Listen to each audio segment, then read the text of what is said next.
अस्सलाम वालेकुम, welcome to my YouTube channel solar grammar by Abdul Majeed. आज की जो वीडियो है वो है वोकैबुलरी के हवाले से। ये वो वाले अल्फाज हैं जो मुख्तलिफ कंपेटिटिव एग्ज़ाम्स में आ चुके हैं। तो आज का जो पार्ट है, पार्ट 18 चल रहा है वोकैब सेशन का। आज का जो फर्स्ट वर्ड है पार्ट 18 का वो है एडमेंट।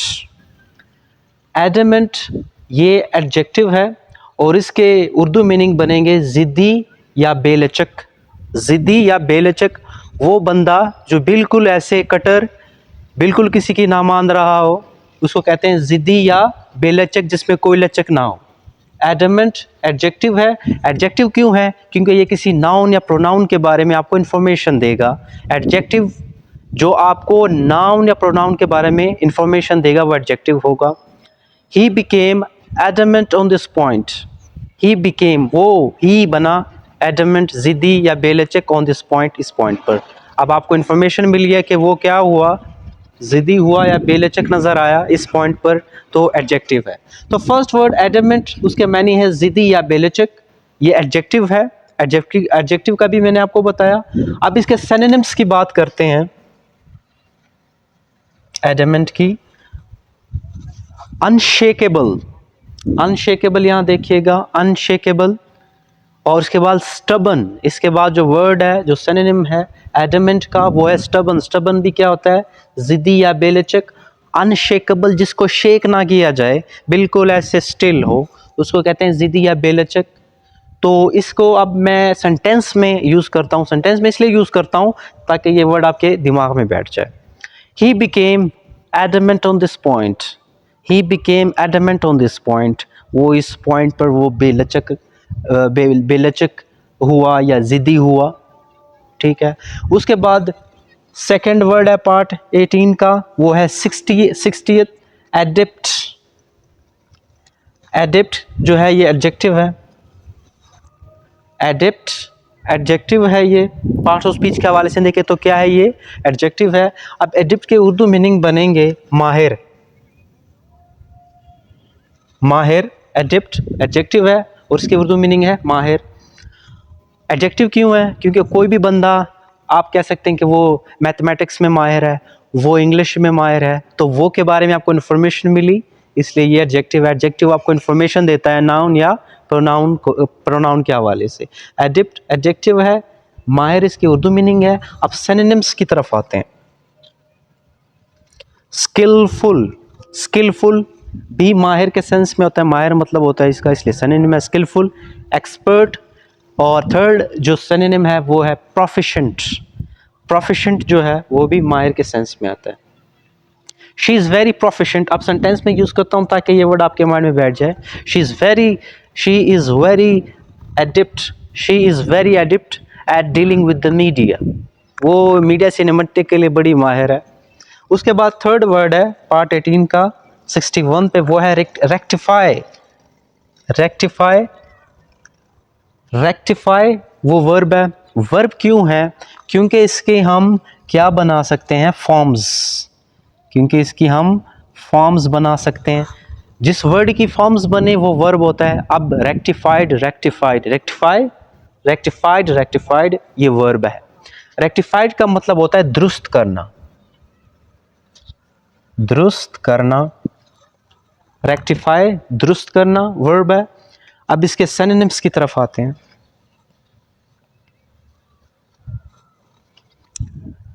Rectify, ameliorate, ameliorate. उसके बाद करेक्ट, एमिलियोरेट और करेक्ट जो हैं वो रेक्टिफाई के सिनोनिम हैं। ही, अब मैं सेंटेंस की तरफ आता हूं ताकि रेक्टिफाई लफ्ज़ आपके दिमाग में बैठ जाए। अब सेंटेंस की तरफ देखिएगा रेक्टिफाई का। ही रेक्टिफाइड हिज मिस्टेक्स, उसने अपनी गलतियों को दुरुस्त किया। ही रेक्टिफाइड हिज मिस्टेक्स, उसने अपनी गलतियों को रेक्टिफाई किया, दुरुस्त किया। उसके बाद है फोर्थ नंबर पे 62 बन रहा है वर्ड प्लेज। प्लेज जो लफ्ज़ है ये नाउन है। प्लेज क्या है? ये क्या है? नाउन है और इसके उर्दू मीनिंग बनेंगे वादा, वादा या अहद या मुआहिदा भी हो सकता है, मुआहिदा। वादा, अहद या मुआहदा, ये प्लेज क्या है? नाउन है। अब इसके सिनोनिम्स की तरफ आते हैं। प्रॉमिस, प्रॉमिस भी क्या होता है? वादा या अहद होता है। प्रॉमिस वो, VOW वो, प्रॉमिस वो। और मुआहदे के सेंस में भी एक लफ्ज़ ले लेते हैं, कॉन्ट्रैक्ट। कॉन्ट्रैक्ट जो है वो भी प्लेज का सिनोनिम है। प्लेज का जो मीनिंग मुआहदा भी हो सकता है, वादा या अहद। He has pledged with himself. अब सेंटेंस की तरफ आते हैं ताकि ये प्लेज आपके दिमाग में बैठ जाए। ही has pledged with himself that he would work hard. उसने खुद से ये अहद किया, उसने खुद से वादा किया कि वो अब जो है मेहनत करेगा। तो ये वर्ड था प्लेज। अब 63 आज के 5th वर्ड की तरफ आते हैं, वो है हैंडी। हैंडी, हैंडी जो है ये एडजेक्टिव है। हैंडी एडजेक्टिव है। इसका जो उर्दू मीनिंग बनेगा वो बनेगा कारआमद। उर्दू मीनिंग क्या बनेगा? कारआमद, कारआमद या मुफीद। कारआमद या मुफीद जो है ये हैंडी का मीनिंग है और ये एडजेक्टिव है। कारआमद या मुफीद ये एडजेक्टिव है। अब इसके सिनोनिम्स की तरफ आते हैं। सिनोनिम्स कारआमद या मुफीद। यूज़फुल, यूज़फुल जो है वो एम्स है। यूज़फुल और हेल्पफुल जो है ये इसके सिनोनिम्स हैं हैंडी के। हैंडी का मतलब होता है कारआमद या मुफीद, जो आपको फ़ायदा दे। अब मैं इसको सेंटेंस में यूज़ करता हूँ, रोहित शर्मा। अब सेंटेंस में यूज़ करता हूँ ताकि ये लफ्ज़ आपके दिमाग में बैठ जाए। Rohit Sharma is a handy opener for India. जो रोहित शर्मा है वो इंडिया के लिए ओपनर बैटर है। वो क्या है? हैंडी है, मुफीद है, कारआमद है। मतलब अच्छी वो पावर प्ले निकाल जाता है, तो वो क्या है? कारआमद है, मुफीद है। He is a handy, he is a handy batter, he is a handy batter, वो एक मुफीद बैटर है। ठीक है। ही हिट्स हैंडी बाउंड्रीज, उसने ही हिट्स हैंडी बाउंड्रीज, उसने जो है मुफीद, फ़ायदामंद, कारआमद बाउंड्रियाँ जो है लगाता है वो। ये थे आज के इम्पोर्टेंट अल्फाज, इम्पोर्टेंट वोकैबुलरी। ये वो तमाम लफ्ज़ हैं जो मुख्तलिफ़ कम्पिटिटिव एग्ज़ाम्स में आ चुके हैं। आई रिक्वेस्ट यू कि please note it, note all the words, note down all the words, because these words are very important according to competitive exams.